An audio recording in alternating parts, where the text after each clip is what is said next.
Good morning. Good morning, Sarah. Good morning, guys. Good morning and welcome. We're going to talk about menticide this morning, okay? And this is what it does. This is what happens to your brain, okay? And what it does is it just cuts off your reasoning. It cuts off your thinking. Menticide, okay? Let's talk about what it is. Okay, so we're gonna discuss that. Good morning. Good morning. Good morning. Hey, Tumi. My whole family is here. Good morning, Tumi. Yeah, good morning, guys. Okay, so menticide, right? Now, if we look at the etymology of the word, it tells you exactly what it is. Mentis, mind, okay? Mentis, okay? From the Latin for mind, mindset, consciousness, okay? It also means consciousness, okay? So, and then side from the Latin, okay?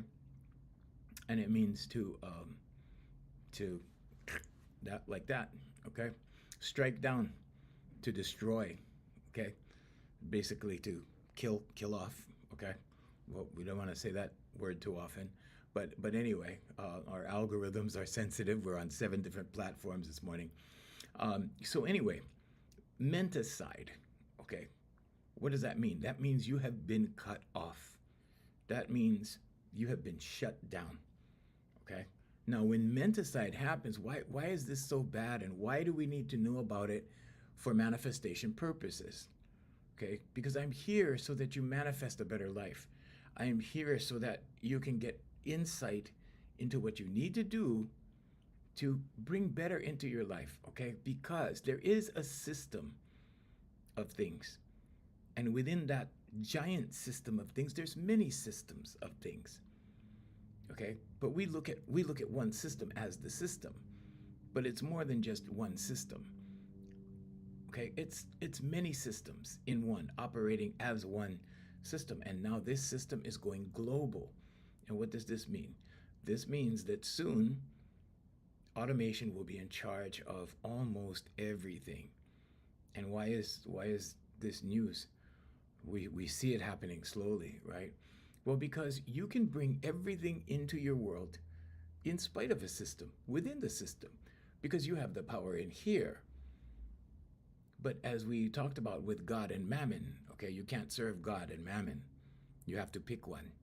But if you serve mammon, if you put your faith in the system, if you choose the system, if you believe in the system, guess what happens? You get robbed of this in here, of the power that you have in here, okay? And in that process, you get menticided. So how does this happen? Well, it's a confusion of reality, you know? And good morning, Jay. Good morning.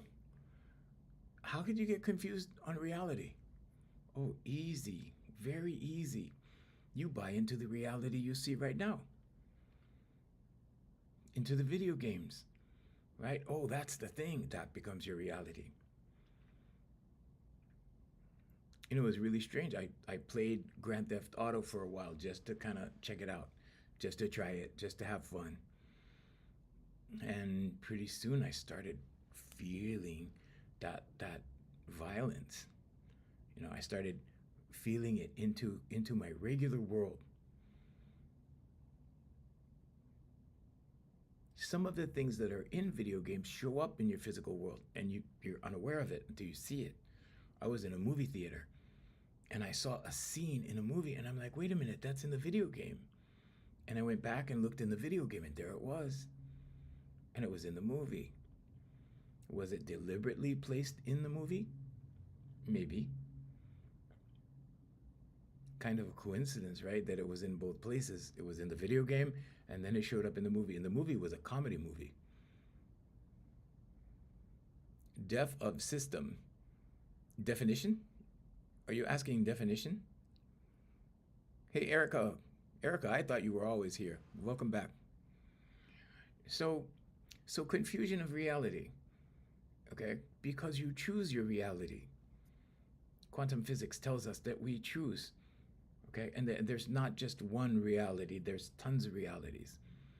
But you don't look at it like that. You don't see it like that because you see the general reality. You see this one reality that has many different things in it. But when you understand it as a reality, then things start to change. Okay? So when you get gaslighted, all right, you don't just get gaslighted by a person. Okay? So we talked about this. We talked about gaslighting. Okay? Mass formation psychosis, which happened during the pandemic. That's gaslighting on a mass scale. It's getting you to believe something other than your present reality. Every decision we make takes a completely different and new reality. Yeah, exactly. Yeah, definition of system. So there's the military-industrial complex. That's one system. Okay, there's the government system. So there's government. There's all kinds. There's military-industrial complex, medical-industrial complex. I can go on and on. But yeah, that's what I'm talking about. Those systems. Because you are coerced into systems. Okay? It's not that and I'm not saying that systems are inherently evil or bad or wrong. I'm just saying it plays out. Okay? So you go to Costco and you eat too much, then you get type 2 diabetes, and then, but you're buying in bulk because it's cheaper, then you're eating in bulk. Okay, now this is part of, consumerism. It's part of capitalism. It's part of being a consumer of goods. And then what happens? Well, then you have to go to the medical industrial complex. Why? Well, because now I need to get treated. I need to, need to treat the diabetes now. And then you go to that. And then you go through that program. Okay, if you do too much alcohol, there's a 12-step program. Okay, and then we've been over that, 12. Okay, 12 months in a year, 12-step program, 12 apostles, 12 cranial nerves. The 12s. But you're here as an extension of the divine. You're here as not your body, not your name, but that spirit that lives in here. So the confusion, part of the confusion of the reality, of your reality, is that you begin to identify with things other than you are. Because you're in here. There's a separation between the body and the spirit. And now when you assign this to Jesus Christ, said the kingdom is within. So the kingdom is inside, not out there. There is no out there. No one is coming to save you. I met this lady last year sometime, and she was convinced that Jesus was coming through the clouds to save her, and I said, no, it's not like that. Okay, we have the ability to save ourselves from within. That's why Jesus taught us about the kingdom. But then there are entities, commercial entities. Don't get me started on 501c3 churches, but commercial entities, businesses that need constant donations, money, sustenance, that will keep people hoping for something that doesn't exist, something out here. Okay, everything out here reacts to everything in here. And this is why the kingdom is within. Because when you make a change within, it changes everything out here. It changes the game. But you have to rewire your brain. Yesterday we were talking about neuroplasticity. You have to first see the reality. Okay? Because then you will know the truth, and the truth will set you free. So Jay and I were talking about this, about one of my clients. And she was a vice president of a department in a bank. So I coach executives. And as she started working with me, the blinders came off. And she started to see. So human blinders look like this. Okay, horse blinders look like this so that they don't look on the sides. Human blinders look like this so that you don't realize what you're actually doing. How does this happen? It happens in the subconscious. That's why it's subconscious. You're not even conscious about it, aware of it. You're not aware of it. It's automatic. It's automatic. So first you get programmed through your first 12-step program, high school. Go right into college. Into college, right into grad school. Right into grad school, get the degree, whatever. Education takes you from here and it crunches you down to this. And then you become this. And this is your path. Now you climb the imaginary ladder. And you're just going day to day to day to day to day to day to day. And you accumulate the accolades. And you accumulate the successes and the wins. And pretty soon the subconscious repeats it in repetition. So this client that I had was trying to explore other avenues other than her career. And she wanted to start a business.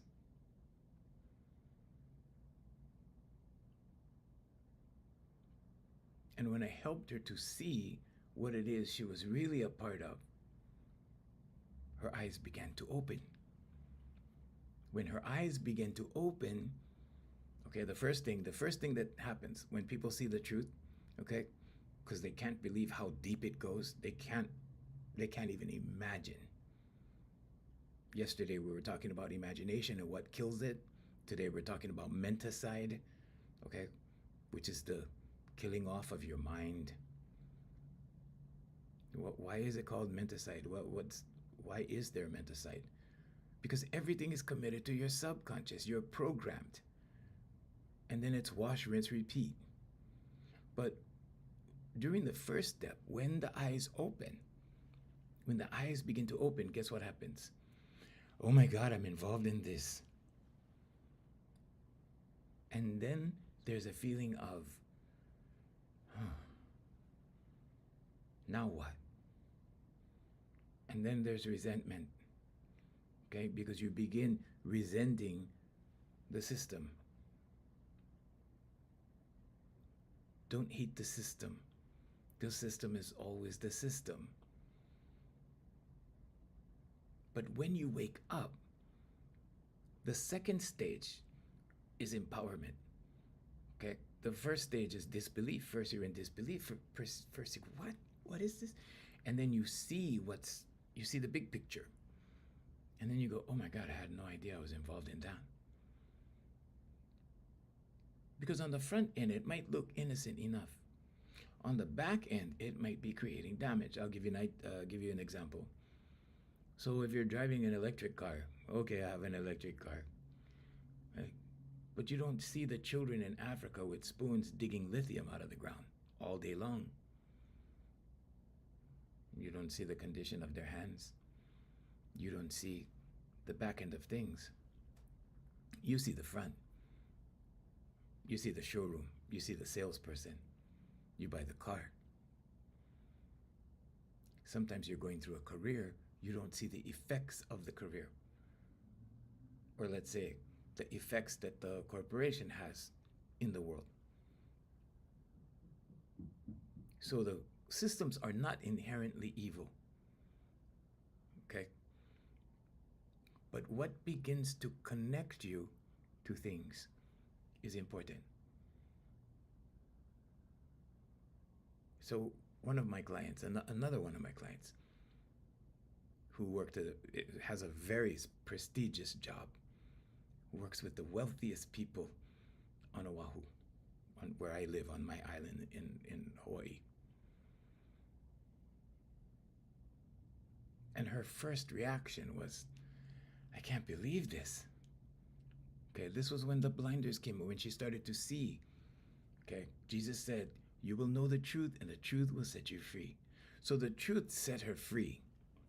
And when she began to feel free, she was like, oh man, so I really don't matter in this system. I'm just a cog in the wheel. And I was like, yeah. But she bought into the imaginary ladder of success. into the system of things. So what was the second step? Well, the second step was like, I need to find something for me. I need to find something that I can make a difference with, because she couldn't make a difference. And in this kind of position, there's a job description, and you follow the job description because it's corporate. Anybody who worked for a corporation knows that. Okay, because they need to have that in place. So it's not like a individual can make a difference, unless of course they get to a certain place where they can, make a difference. But oftentimes they cannot make the difference. Even a CEO cannot really make a significant difference. They can make a little bit of difference. They can fine tune things. They don't normally shake up everything and turn it upside down and redo it. But then the empowerment came. Then it's like, oh, I see. Because all along, the thinking was, I can make a difference. If I get there, when I get to the top of the hill, I'm going to make the difference. When I get to the top of the hill, I'm going to be happy. When I get to the top of the hill, I'm going to do. And then you get to the top of the hill and you find out, oh, anybody could do this. It's just me right now. So now you get into work-life balance. Let's talk about that for a second. So the work-life balance, okay, is an imaginary thing to deal with. You need some imagination to deal with this. Why? Because you need to pull yourself out of the box and look back in, because this is work, this is life. Work starts going like this. You start taking some stuff home. You start doing some work at home. You start answering emails at home. You start answering texts at home. And now you have this imbalance, and the personal life begins to shrink. This starts to mean I missed the gym. This starts to mean, oh, I didn't have enough time with my kids tonight. Oh, they went to sleep without me, and I was working, and. Now you have to push it back here. So when I work with these professionals, right, I teach them these skills, how to move it back. But first you need to see, and in order to see, your eyes have to be opened. Because you can't see it when you're in it, you can't see it when you're stuck in it. And the thing about menticide is that most people don't know they're stuck until they get unstuck. Some people know they're stuck, but they don't see a way out. They don't understand how to get out. You can be in the world and not of the world. You can be in the system and not of the system. You can work for the system and not be of the system. So this gaslighting that happens on a global scale, on a global level, and works its way down. At every level, there's a certain amount of it. But pretty soon what happens is when you get cut off from in here, when you start to assign what's in here to the system, okay, this is that God and mammon thing. This is that body and spirit thing. Okay, your body is the physical interface into the system, into the physical world. So now your body is the interface. Your body interacts with the system. Your body picks things up. Your body uses it to write affirmations. Okay, I am so happy and grateful now that I'm confident, thank you. Okay, it uses the pen.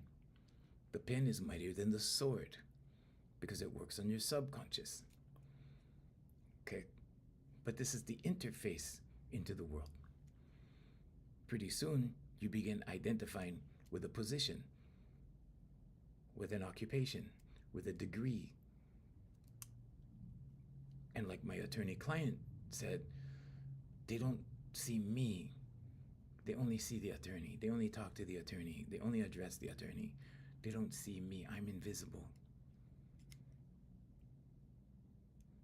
So how do you fix this? How do you wake up? How do you get pulled out of the matrix? This is a imaginary matrix. It exists in here. It's put here. But first you have to be menticided. It happens gradually over the period of years. And then you only see things for the physical and not the spiritual. Then you start operating from the physical and leave out the spiritual. And what happens when that happens? Emptiness in here in the kingdom. The kingdom is now empty. Is God still in there? Sure, God is in there. But if you don't engage, if you don't join, okay, whatever you engage with, you join.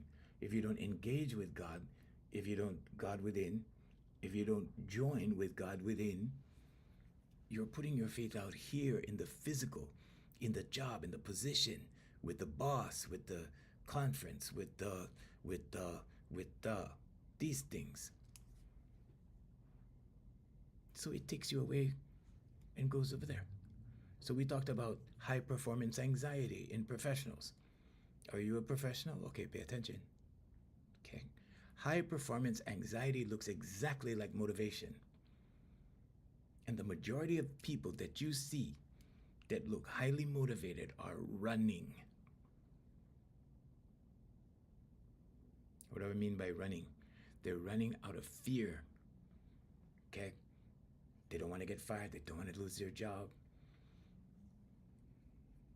Funny thing happened in the recession of 2008. I was working for a corporation. They had one round of layoffs, and they laid off about 6 people. Then it was like, okay, everybody likes working here, right? Everybody was like, yeah. Then what they started to do was they started to double up on duties and double and triple up. Okay, you like working here, right? Right. Okay, so now we're gonna make you the grand poobah of marketing. Big title. Okay, big title.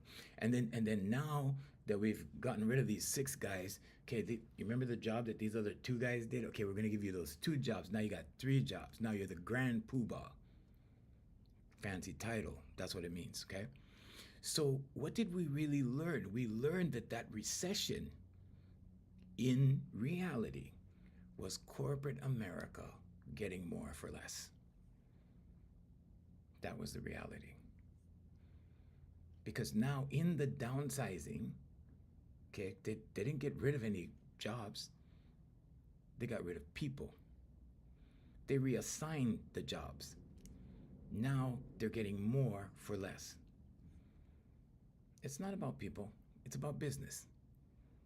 Okay? It was about business. But everybody was so happy to keep their job, right? So they keep going. That's when you get high performance anxiety. You're a high performer. Okay? But you don't want to end up like those guys, right? So you keep going. You keep pushing, push. You're working out of fear. When you work out of fear, the fear is the bottom line. Fear is in your subconscious. When you operate out of fear, the topic in your subconscious is fear. Like attracts like. So what happens? What happens to your vibration? It goes down. Now you're operating at a lower vibration. Now you're working out of fear. All the emotions, okay? Your low frequency emotions, your low vibes are rooted in fear. All the negative emotions, okay? Despair, envy, okay? All the negative emotions. Worry, are you worrying? That's the first one. Worry is the first indication of a negative vibe or a negative emotion or low frequency. That's the beginning stages. So when you're operating out of high performance anxiety, see those people? They got so much going on. I just had a client recently for 3 months. He was suffering from high performance anxiety. He didn't even know it. But I was training him for something else. So I didn't address it. It's very difficult to address a high performance achiever and tell them, guess what? You gotta slow down. You have to change from fear to love. Love is the opposite of fear. Okay? If you're running from something, you're just, running around like a chicken without a head, right? And you're spinning all these plates, and everybody's going, yeah, you got this. Yeah, wow. And they see you as a motivated person. But you're running. Inside you're running. You're running in fear. And I couldn't tell him. I just had to observe. I was there for a different purpose. So I do different things with executives. Some of them hire me for one thing, some of them hire me for another thing, Most executives do not know that they're operating from fear because they're so used to it. Okay, they've been mental-sided in that way.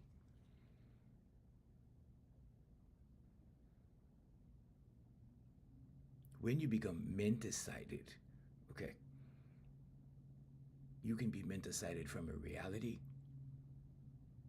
okay, from a certain mode of thinking. If you're in a religion, you can be mental-sided from common sense, practical thinking. Like that lady I told you about that told me Jesus is coming through the clouds on Pegasus to save us. Like, okay. That just means that your train of thought concerning whatever has been cut off and replaced with a different reality. Okay? So one of my clients that's on the live on the chat. You guys can ask me questions, by the way. You can ask me questions. One of my clients on the live, she tried to explain these things to one of her friends. Her friends didn't get it. Thought she was crazy. Right? Okay? Because you can't see it when you're indoctrinated into it. I'm not talking about religion. I'm talking about society. Everything. I'm talking about the politics. I'm talking about the medical industrial complex. I'm talking about the television commercials. I'm talking about everything that adds up over the years. And in that process, menticide happens. But it happens with different things. My expertise is to go in and fix it. To go in and, first of all, call it to the attention of the person. Okay? It's like the little boy who had to tell the emperor he's walking around in his underwear. They don't know they're walking around in their underwear. They have no idea. And you don't say that. You don't say, oh, well, you're doing it wrong. No, you don't say that. So how do you fix these things? How do you remedy these things? Affirmations, meditation, vocalization, visualization. The vocalization part pulls you out of the hypnosis. Societal hypnosis, that's what we're really talking about. But in order for societal hypnosis to even be a thing, you have to be mental-sided first. So how does this happen? Like what kind of examples? Confusion of reality, gaslighting, isolation. Are you isolated? You know when people get depressed? They don't want to socialize. They start receding. They start hiding in here. They isolate themselves. They self-isolate. Here, this is isolation. Part of it. It's part of it. This is not evil. This is not evil. It depends on how you use it, right? We talked about a kitchen knife. You can use it to cook, or you can use it to hurt somebody. Depends on how you use it. Okay. Replacement of beliefs. Okay. A belief is a thought you keep thinking. Once somebody makes you think a thought a lot, and it becomes a belief, then the subconscious goes, oh, okay, I need to make this happen. I need to make this reality. And it looks for different avenues to confirm this new belief in your subconscious. And this is why Dr. Joe Dispenza said, this is why people go, right, from day to day to day to day to day to dead one day. One day you run out of life. but you've lived the same thing over and over, the same mental conditioning over and over and over, the same program that wasn't even yours. It wasn't even your idea. It was like, well, this is the way things are done, and we'll do it this way. In other words, you're not your own person at that point. You're running on your subconscious. 95% of your life is subconscious. Hello?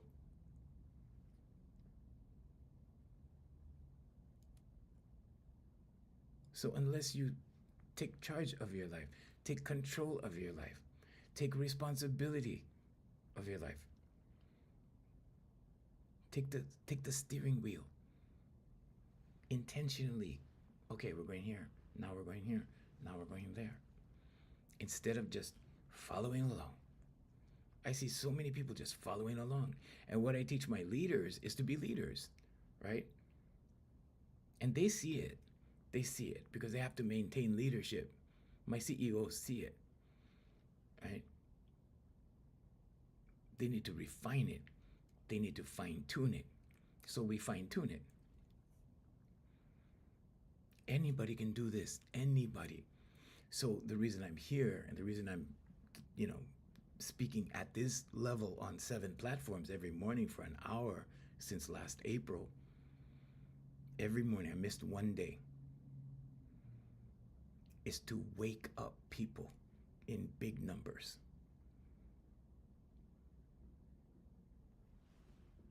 How do you change? There is huge, big factor in isolation. Everybody's getting more isolated. We're isolating children. We're isolating children on iPads. We're isolating children on these things. Okay, so now we have mental health crisis, right? Now you have children that don't want to socialize. They don't know how to socialize. They don't know how to look people in the eye. They don't know how to communicate. And when a human being gets like that, they call it suppression. But they're self-suppressed. They grew into suppression. And now they're suppressed. And then they act it out here, act it out there. Why? Because they don't know how to process it correctly. Okay, they're not processing effectively. They're processing, they're just not doing it effectively for certain purposes. And I've pulled them out of it. I pulled them out with a vocalization exercise. All day long, it works on every single human being. I have this autistic girl right now on Thursdays. Oh my gosh, what a beautiful girl. And when I met her, she couldn't sit still, she couldn't focus. And now she's doing amazing things. Amazing, amazing, amazing. So we know this works on everyone. So, okay, I'm going to address your question now. So the question, 4WD Jeep Dude, all right. Yes, the question is how to change your outside and inside beliefs. Affirmations, meditation, vocalization, visualization. Let's run it down real quick, okay? Real quick for you. So affirmations, I am so happy and grateful now that I'm confident, thank you. Why confidence? Because confidence is clarity. When you are clear in here, we call that confidence. Okay, so you start writing, okay? You need to do this for 66 days. 66 days. In 2 weeks, you will start to feel the shift already. And this is your subconscious, okay? This is manifestation as well. You want to manifest something? I'm so happy and grateful now that I have an extra $100 this month. Thank you. There you go. Okay, start with I am. I am is you. You're a being. God revealed himself to Moses in Isaiah. He said, tell the people of Israel, I am sent you. So, I am. Now, what's the meditation? The meditation is you have to be still for 10 minutes a day, at least 10 minutes a day. Yes, lack of communication, all of that. When you are still, you become receptive. Okay? Because we live in a stimulus-based society. Stimulus. Everything is stimulus. Everything is, whoa, wow, I can't believe I saw that. Holy cow. Okay? Right? Or the other way. Stimulus laughing, comedies, anything is stimulus. If it stimulates you, okay? If it gets a reaction out of you, then you become reactionary. What does the subconscious do? It memorizes your reactions. So what are you reacting to? Now, watch how you treat people. Same. This is basic psychology. Basic. But the human being is very sensitive, okay? The human being is so highly intelligent, and this is why in masses they can be directed to do anything, include hate each other, okay? Including the division that we see, okay? It's always been that way, okay? It's the yin and the yang. Dark versus light, good versus bad, red versus blue, all of it. You ever wonder why Major League Baseball has a red and blue logo? NFL, red and blue logo. The red, the blue. Okay, then you got the donkey and the elephant. You ever wonder why? Ever wonder why a lot of corporate logos are red and blue? Okay. Anyway, meditation is when you listen. Praying is speaking to God, okay? And we discuss praying. Okay, is praying a good thing? Yeah, I think it is. I've tested prayer. Prayer works. I pray for something and in less than a week, it happens. Sometimes I have to wait, depends on what it is, right? You don't know the time span of anything. The how is God's job. How it's going to happen is God's job. But praying is good, okay? However, here's the back end of prayer. It's separation. Prayer implies that you and God are separate. This is where religion gets people, in the separation. It's the same as the red and the blue thing. It's separation. It's that you guys are over here, you guys are on the red team, these guys are on the blue team. But they're all human beings. Oh, you guys are over here, you guys are with this church. This one over here, we're different. You know, this is Baptist, this is Pentecostal, this is Mormons, okay, this is Catholic. That you guys are all on different teams. Separation. In here, we are all the same. We all belong to consciousness. We all belong to one awareness. Yet we all perceive differently. There's 8 billion of us. And there's 8 billion perceptions. Everybody is unique in here. Everybody is a spirit in here. So meditation is when you let the separation dissolve and you begin to experience, you close your distractors like this, and you begin to experience the expansiveness of all creation. It happens in here. And when you are still, guess what happens? Your intuition magnifies, it gets stronger.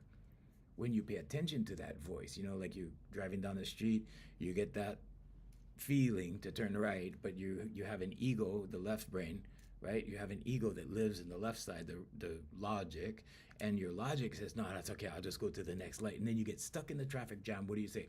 I knew I should have turned over there. Because you did know. You actually knew. And that's the difference between believing and knowing. And that's the God in here that you're ignoring. That's the God in you that's giving you the answer. Ask God a question in here. But ask it when you're still in meditation. Ask when you're listening. Ask when you're paying attention to the kingdom within. Close your eyes. Now ask, okay, what should I do about my son's tuition? And wait for the answer. Now, you may not get the answer in the 10 minutes that you meditate, and that's fine. But you know what? You'll be driving one day. You'll be in the shower one day. You'll be cooking one day. You'll be watching the TV news one day, and it will hit you, and you will get the answer. The formula is ask, believe, receive. When you ask, believing in what it is that you're asking, you will receive the answer. Okay, so that's affirmations and meditation. Okay, Jeep Dude. Yes, I am. Exactly, Gregory. And so now, affirmations, meditation, vocalization. What's the vocalization? All right, so in the spiritual community, it's called toning, but they don't do it like we do. It's almost like that. Okay, so when you listen to frequency music, well, we have people produce the frequencies. That's the difference. Okay, cymatics was brought to my attention this morning, and I was like, yeah, okay, mention cymatics. We're gonna do an entire live on cymatics. Okay, but cymatics is a little bit different. Okay, but it is the visual representation of frequency. So what they do is they have this plate and they put sand on it and they feed frequency onto the metal plate. They charge it with whatever frequency, right? And as they tune it, you get different geometric shapes. Well, what happened to frequency and the human being is they changed the frequency of music back in the 50s. Okay, and it's a big involved thingy. Rockefeller put money behind it because he had business interests in it, because he funded medical schools, because he used his petroleum products to start big pharma, okay, to put money into big pharma, to invest into big pharma, because he made money off petroleum-based drugs. It's still being used today. The patents are still there. They're still in business. Okay. But the bottom line is the frequency change. So what does the music frequency do to human beings? Well, it doesn't do anything productive. It doesn't. It keeps everybody just a little on edge biologically because it's kind of irritating, because it's just a little off of what it should be. So when you listen to Mozart, he wrote in 432 hertz. So now musical instruments are tuned to 44.1. Okay, so that's just a basic thing on another reason why you need to meditate. Okay, but the expressing of these tones, what does it do? Well, it begins to pull you out of this hypnosis, because the 44.1 helps keep you there. Okay, so what music are you listening to? This hypnotic music that people listen to and all that. Okay, that's another thing entirely. Okay, but music is hypnotic. Any music that you listen to, okay, any music that you listen to influences the human brain. Doesn't matter what it is. So we have people express tones with their voice. It breaks them free from this societal hypnosis in their heads. How does it do that? It forces you into the moment. And now you're expressing, okay? You're expressing frequency. You are frequency. You have a frequency. Everything has a frequency. This pen has a frequency. We respond to frequencies. But now think of it this way. If you're watching YouTube, okay, and you have that Hertz music, 432, 528, solfeggio tones, that kind of thing, and you're listening to healing music that makes you heal, okay, how does it make you heal? Well, if you cut your finger and you start to feel good, you heal faster. Did you know that? There you go. Okay, so you're listening to the music. Now, what if you start producing the music? You start singing the music. And what if you add velocity to that and you do it strong? I'm not going to do it. I don't want to hurt your ears, but what if you do it strong with strength? Then you go back to Nikola Tesla's fundamental understanding of the universe. Energy, frequency, vibration, and you add velocity. Now you have altered the chemistry in your brain. Now you're stimulating oxytocin and endorphins. Okay? Now you're lowering cortisol levels, the fight or flight fear hormone. Okay? Now you're increasing serotonin levels. What happens? You start to feel peaceful. Sarah's going through this. Sarah can tell you. Sarah's on here. She's going through it. It's helping her. It helps every one of my clients. But in addition to the vocalization, you have to do the other things. Okay? So that's affirmations, meditation, vocalization. What's the visualization? The first thing is you have to see yourself worthy. Okay? So many people see themselves as less than because society does this. Society projects things onto you that makes you feel less than. Okay? Religious people even walk around with shirts that say, "He is greater than I." What does that do to your subconscious? Okay? This is not by accident, this is by design. There are entities out there that need to make money. They know that 95% of your life is subconscious. So once you commit something to your subconscious, it becomes automatic. This is why affirmations work good. What happens when you stop writing them? I see my clients, sometimes I see them a few years after they have taken, you know, a few months with me to change their lives, right? And I go, "Are you still doing your affirmations?" "Oh, no, I don't really do them too much, once in a while." But it takes maintenance. Let me show you maintenance. So this is one that I keep here just to show people. These are affirmations. This is not journaling. Okay, you got to be careful with journaling. Why? If you're journaling about something that already happened, especially if there's drama, something negative happened, you go, "That darn Billy, he did this, he said this to me, and then he did this happen and that."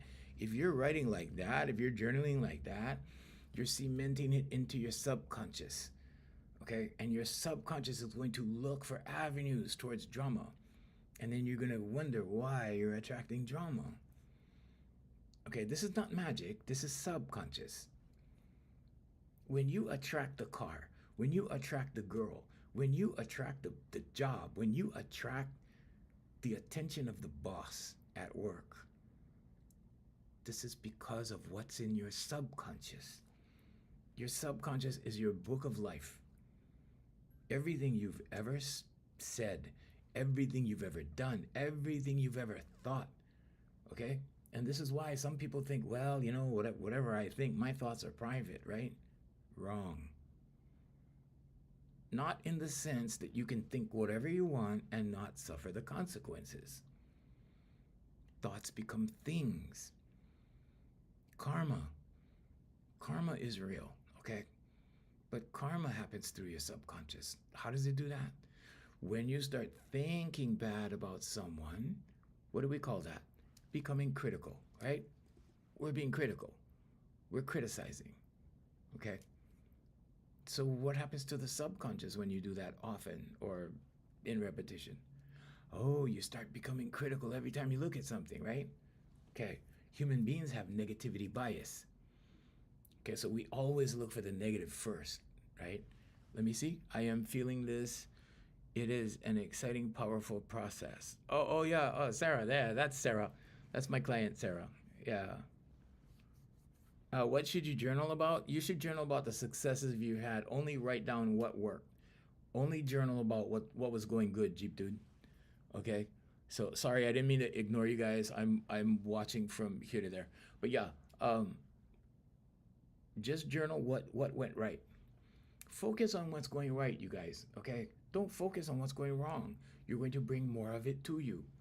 Okay, because here's how it works. When you focus on stuff that's going wrong, your subconscious goes, "Oh, okay, that went wrong," and it starts looking for evidence of it. It starts looking for ways to get you to wrong again, and then it goes in repetition like that. Okay, so yeah, we're gonna talk about the consult for you guys. You guys get a free consult. Anybody gets a free consult from me. Okay, that means if you watch the lives, here's how to get stuff for free from me. Okay, I'll tell you guys. So you're watching the live, right? You go, "Oh wow, this is interesting. I want to do this. I want to, whatever." Okay.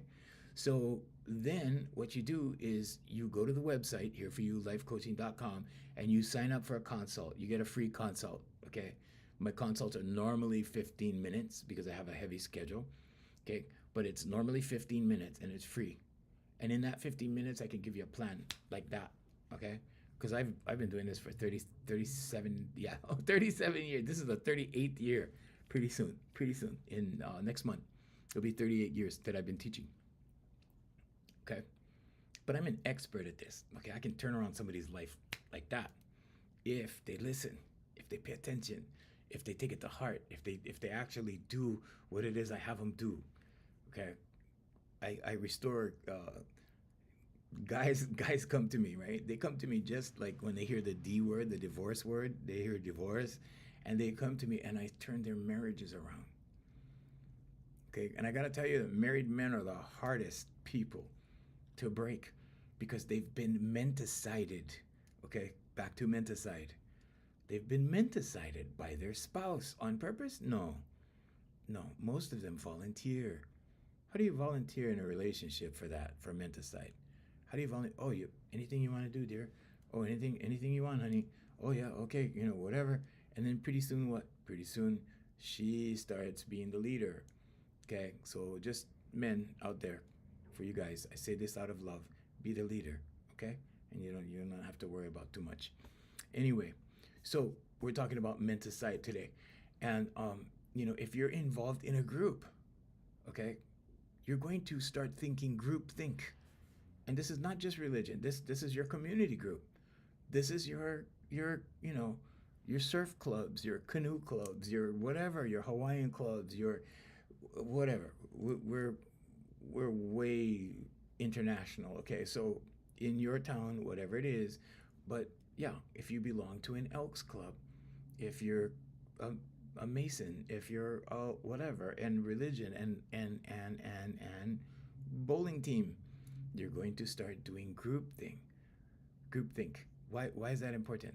Well, because humans, right, are social creatures, and we start behaving like the others right away. You move to a new town, pretty soon you start. What word? Menticide? Let me know what word. Is it that word? Just say yes, and I'll see your name. Mandan creme. Oh, menticide. Yeah. So ment it comes from the root word mentis, which means mind. Side, okay, like when people off themselves. Side, CIDE, is the suffix, and the suffix means to kill off. Okay, so when something kills off your thinking, your mind, and that's what we discuss is sociological conditioning, societal conditioning. Yeah, destruction of the mind. There you go. So yeah. So anyway, but if you're in groups, what happens is people start thinking like the group, right? You go to a new town, you move to a new town, pretty soon you're using the catchphrases. Okay, people come to Hawaii, they start saying shaka, they start going like this, they start blending in because they're humans. Okay, now if they like it, they're going to mimic it. Okay, if you like the group that you belong to, you're going to be like the group. That if it's a church group, it's a bowling group, it's a rifle academy, if it's whatever it is, Boy Scout troop, whatever. Watch the kids. Put your son in a Boy Scout troop and watch the group thing start. Okay. But this is where we experience like attracts like on a human level, on a physiological level. Because we start congregating, because we start socializing. If we think something's cool, we start doing it. Why? Because it's cool, right? Okay? And then we become the chameleon. We start, behaving like them. We start talking like them. We start using expressions they use. But this is just being a human being because you are so intelligent. Now, if you get groups of people, okay, to think something, and you get groups of people to follow things, okay, eventually they leave other things behind. Eventually they're just being led down a path. And when you start leading people down a path in their subconscious, you just create the program, and they'll repeat it on their own. Then it's wash, rinse, repeat. See? And at that point, when you are no longer your own person, you don't realize it. You don't realize it because sometimes you start feeling like how the group feels. And then, like the attorney that I told you about at the beginning of the live, right? She was like, everybody looks at me as the attorney. Everybody calls me the attorney. Everybody addresses me as the attorney. But what about me? What about me in here? You see, it's not necessary. It wasn't necessarily menticide for her because she didn't get cut off from anything. It was the opposite. It was those people looking at her as the attorney. They identified her as the attorney. You know, she knew she was her, but she didn't know what to do about it. She didn't know what to do about the situation. We changed it around in like 9 months, 9 months, and she was done. And she can control the work-life balance. She can control all of that. She can control her emotions. Okay, all of this because you get yourself back. Okay, you if you get lost in the world, lost in the systems, lost in the commercials, lost in the scrolling, if you get lost in it, okay, it's easy to get lost in your subconscious. Very easy. The vocalization exercise pulls you out like that. And then you can see. And this is what Jesus was talking about the truth. He also said, this is the kingdom. You're in here. You're the spirit that lives in here. And you don't know how long you're here for. Make every day count. Strive to be happy. Okay, Gautama Buddha said something very interesting. He said, the man who sees life as an illusion escapes suffering. And what I'm talking about is this man-made physical world. Okay, the buildings, the cars, the systems, the procedures, the offices, the professions, the degrees, the colleges, the schools. Okay, all of these things. We're spirits having a human experience, and part of this experience is all of that. And none of these systems are evil. None of them are inherently evil. They're not evil by design. Some people use them with evil or with evil intentions. Okay, some of these things get used that way because we're humans. Right? Oh, this works for this. Oh, I can make money like that. Oh, okay, we'll use it this way. You see? Because we're humans. Humans are not inherently evil, and they're not inherently nice. Okay? We just come into the world and start experiencing. And then sometimes some of us go nice and some of us go dark. When it gets too dark, we come back over here. We're going to church. We're doing this. We're doing whatever. Okay? So it's not like that. Yes, I've been doing this since last April. You want to start your 66 days. Yeah, good job. Good, good, good, good. Yeah, I only miss one day. Yeah, I don't get sick. That's part of my program. That's part of my subconscious. So yeah, you can do that too. I know I'm going over time right now, but guys, you can do that. You can write for health. I am so happy and grateful now that I am well. Thank you. Okay, you get a cold, you get that sniffle like that, whatever. Okay, go take some wellness formula, go take some umka, go take natural remedies, and then write, I am so happy and grateful now that I am well. Or just write, I am well. Keep writing it. Write it, think it, speak it. I am well. Okay, you can speak things into existence through your subconscious. Whatever you say, your subconscious is listening and it recognizes your image and your voice over everyone else. Okay, so next live is tomorrow morning with you guys, okay? So we want to say mahalo, and that means thank you in Hawaiian. Mahalo and aloha. Aloha is love. Aloha is take care. Aloha is till I see you again, which hopefully is tomorrow.